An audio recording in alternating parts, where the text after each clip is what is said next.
Hello, friends. Chris Corsi here, president of Thrive Today, and I want to welcome you to the Relational Skills in Real Life podcast. Friends, today's focus is on what we call Skill 13, Godsight, seeing some of what God sees, or as I like to say, seeing with our spiritual eyes and ears. The life model talks about the heart being our eyes and ears in the spirit. So we see some of life and relationships from our heart. So we don't look at life from a fleshly perspective, right? Or as Second Corinthians 4 tells us, we don't look at things that are seen because those are temporary. The things that are unseen are eternal. So this God sight skill is learning to see what God sees. And friends, this is just a profoundly transformational skill because what happens is we learn to see that we are not alone. For someone is with us, even in the valley of the shadow of death. We are not alone. And we're going to look at a passage today where Paul has some very interesting adventures. And Paul has to practice this God sight skill in order to not only survive, but in order to even be able to encourage other people. And so part of God's sight is we learn that God's ways are not our ways. And in fact, God often uses hardship to accomplish his good and perfect will, usually to reach other people or to minister to other people in some way. And in Acts 26, we see Paul is sharing the story of his faith journey to Festus and King Agrippa. And at one point, Paul shares what Jesus said to him on the road to Damascus when Jesus appeared to Paul. And Jesus said to him, I will rescue you from your own people and from the Gentiles. I am sending you to them to open their eyes and turn them from darkness to light, from the power of Satan to God, so that they may receive forgiveness of sins and a place among those who are sanctified by faith in me. So Jesus is telling Paul, there's going to be more going on here. Eyes are going to be opened. People are going to be rescued from darkness into the light and from the power of the devil to the power of God. This is good news, friends. And so God is going to open Paul's eyes and help him to be used as his vessel to open up the eyes of other people. And Paul, at one point in this period, he appeals to Caesar in his trial with Festus. And Paul's going to go on a little trip to Rome. And this is where things start to get really interesting in Acts 27. Paul's traveling by ship to Italy, and he's kind of working his way there. And eventually he encounters harsh weather because winter's right around the corner. And so Paul understands that they're behind schedule, and the ship is really in a lot of danger because of this weather. And so he tries to help the sailors and the captain, like, hey, you might want to reconsider this. But the centurion in charge of Paul really wants to get to where he's going. And so they decide to push it. And guess what? They encounter a brutal, nasty storm, and they start emptying out the ship of all the tackle and cargo. And you know what? Everybody's exhausted. Everybody's tired. Everybody's hungry. Everybody's convinced they're about to die, right? So just imagine being on a ship in a nasty storm. You can't see land. You probably can't see much at all. It's dark. It's windy. It's rainy. The waves are fierce. The ship's going up and down. You're probably convinced this is the end of you.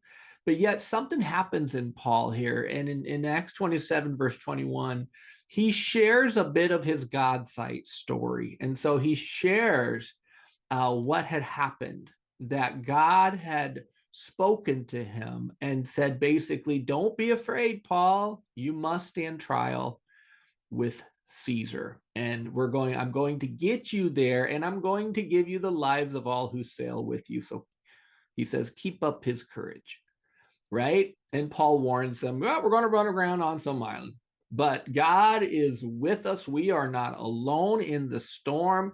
In fact, God is going to deliver us. So Paul encourages the people with his God sight moment. Paul saw something from God's perspective. He encountered the living God. He was not alone, even in that storm. They keep going, and they eventually realize they're getting closer to land. So they're getting closer to land. It's been weeks since they've eaten. Again, they're very, very tired. Eventually the ship runs aground just as God said it would, and eventually they make it to the island, right? So they made it. They're intact. All the people are intact, just as God said. What a joy. And then of course Paul is bitten by a snake, right? And so the people on the island see this from a fleshly perspective, and they believe that Paul must be cursed. Like this poor guy not only crashed here, but then he gets bitten by a snake. That, eyes of the flesh told them this guy is cursed. How sad for him. But something happens. Paul doesn't die after being bitten by a poisonous snake. He doesn't die. Paul lives. So God's at work here, and people recognize there's more going on here. This man's God is with him. And guess what? As Paul's on the island, he's able to start praying for people who are sick. People are getting healed. People are getting cured. So God is working in that mess, right? So for months, they're stranded on this island until they're able to continue their journey. So we're in a lot of storms, right? Day in and day out. The wind is fierce, the waves are big.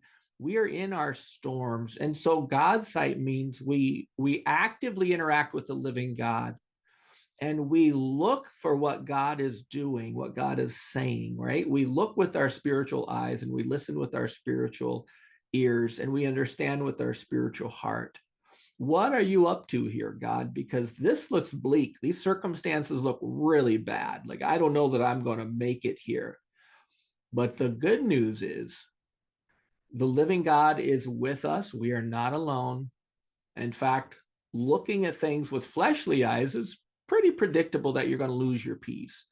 So turning to the living God, seeing what he sees actually gives us peace, and it gives us perspective. But friends, as long as our eyes focus on the wind and the waves, we're going to have a hard time getting out of enemy mode. So part of what we train at Thrive is helping people learn to get relational with skill zero. They're getting the relational parts of their brain activated. And then using skill 4, create appreciation, we often reflect on some of God's gifts. That helps us get relational. And in a sense, it helps to prime us for interacting with the living God. So with a little bit of practice, with some training, we can start to find God's perspective in the storms. But if we don't practice on the good days, you can pretty much predict the skill's going to be really hard to use on the bad days. So friends, we have a lot of great resources. If you go to thrivetoday.org, visit skill 13 on our relational skills page and look at the resources. And this is a skill that you can practice today, getting relational, remembering the good stuff, and then talking with the living God about what he's saying or doing in the storms that you're navigating.